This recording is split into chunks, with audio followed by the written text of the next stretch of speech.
पंकजा ताई या कायद्याच्या सभागृहात असल्या पाहिजेत। कुणी आम्हाला दान करू नका, आम्हाला भूतदया दाखवू नका, आम्हाला हक्क द्या आमचे।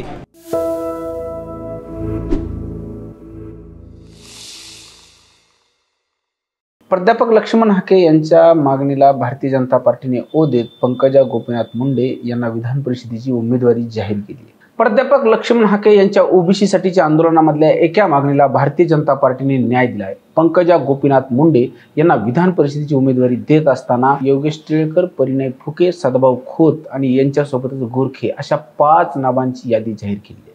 पंकजा गोपीनाथ मुंडे यांचं अखेर राजकीय पुनर्वसन झालं। केज तालुक्यातल्या सारणीसारख्या गावांनी जर पंकजा मुंडे यांचं पुनर्वसन केलं नाही तर आम्ही भारतीय जनता पार्टीला मतदान करणार नाही अशा प्रकारचा एक ठराव घेतला होता।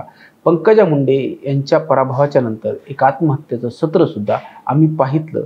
वंजारा समाजामध्ये आमच्या लोकनेत्याचं पुनर्वसन करा अशी एक आंतरिक भावना, एक आंतरिक मागणी भारतीय जनता पार्टीने पूर्ण केली आहे। पंकजा गोपीनाथ मुंडे येणाऱ्या काळामध्ये या उमेदवारीवर आमदार असतील आणि ही त्यांचं राजकीय पुनर्वसन असेल। नमस्कार, मी तुमचा लोकपत्रकार भागवत तावरे एक असा विषय घेऊन येत आहोत ज्याच्यावरती चर्चा करणं आजच्या राजकारणाचं विश्लेषण ठरणार आहे। शेवटी पंकजा गोपीनाथ मुंडे यांचं खासदारकीचं स्वप्न महाराष्ट्राच्या वरिष्ठ सभागृहामध्ये मागच्या दारातून पूर्ण होणार आहे। त्यांचं राजकीय पुनर्वसन खासदारकीवरून आमदारकीवर होणार आहे। त्या भाजपकडून ज्या भारतीय जनता पार्टीकडून पंकजा मुंडे यांना नेहमी डावलण्यात आलं, अगदी त्यांच्याच समाजातील भागवत कराड यांना राज्यसभेवर घेऊन राज्यमंत्री करणाऱ्या भारतीय जनता पार्टीने शेवटी उरलेल्या 3 महिन्याच्या सत्ता काळामध्ये त्यांना आमदारकी देण्यासाठीचा आज उमेदवारी अर्ज जाहीर केलेला आहे। पंकजा गोपीनाथ मुंडे या राजकारणामध्ये पुनर्वसित होत असताना त्यांच्या पाठीराख्यामध्ये आज एक आनंद व्यक्त केला जातोय। मात्र या आमदारकीचा, या उमेदवारीचा आणि पंकजा मुंडे यांच्या राजकीय पुनर्वसनाचा विश्लेषणामध्ये जेव्हा आम्ही अभ्यास करतो तेव्हा आम्हाला हे पाहावं लागेल की पंकजा गोपीनाथ मुंडे यांना दिलेली उमेदवारी आणि त्याच्या पाठीमागचं राजकारण नेमकं कसं आणि का आहे। 6000च्या फरकाने पंकजा गोपीनाथ मुंडे यांचा पराभव बजरंग सोनवणे यांच्याकडून झाला।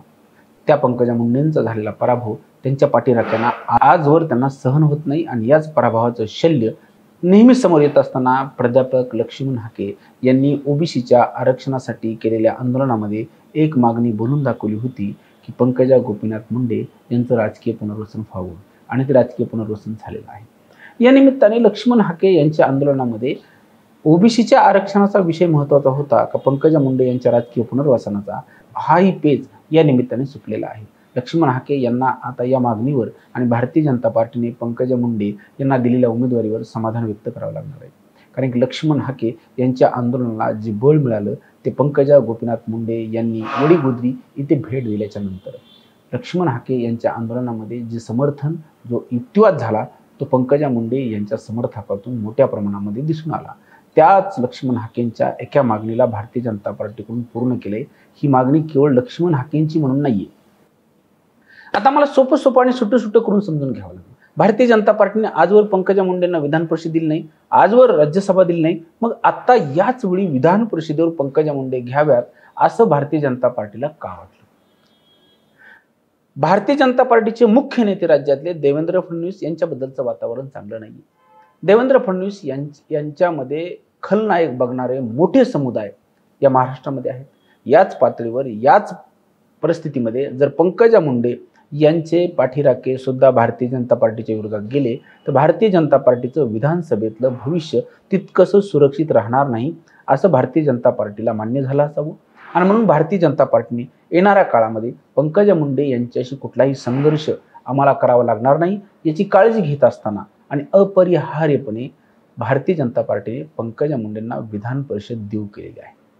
किंबहुना या विधान परिषदेनंतर उरली सुरली 2, 2.5, 3 महिन्याची जी काही सत्ता काळातली कारकीर्द आहे त्या काळामध्ये त्या मंत्री सुद्धा होऊ शकतात। मात्र याच काळामध्ये या 2-3 महिन्याच्या काळासाठी पंकजा मुंडे यांना 5 वर्ष सत्तेपासून वंचित आणि दूर ठेवण्याचं राजकारण भारतीय जनता पार्टीने केलं हे आम्हाला नाकारता येणार नाही।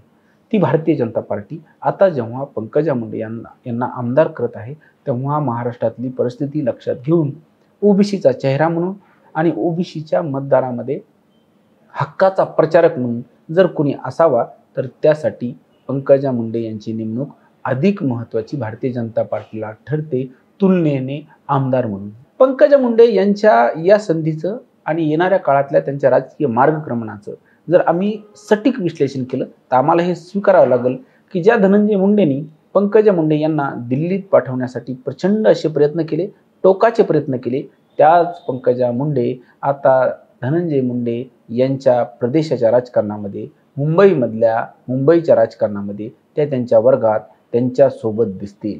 म्हणून या निमित्ताने दोन्ही बहीण भावाच्या राजकीय सोयीच्या वाटण्या ज्या अपेक्षित होत्या त्या झालेल्या नाहीत. धनंजय मुंडे आणि पंकजा मुंडे महाराष्ट्राच्या विधिमंडळामध्ये एका समुदायाचं आणि एका विशिष्ट विचाराचं नेतृत्व करताना दोघंही सोबत दिसतील. आणि याच वेळी भारतीय जनता पार्टीने दिलेल्या या संधीचा परिपाक म्हणून पंकजा मुंडे आणि धनंजय मुंडे या एकाच मार्गावरचे सहप्रवासी असतील, किंबहुना ते स्पर्धक सुद्धा असू शकतात.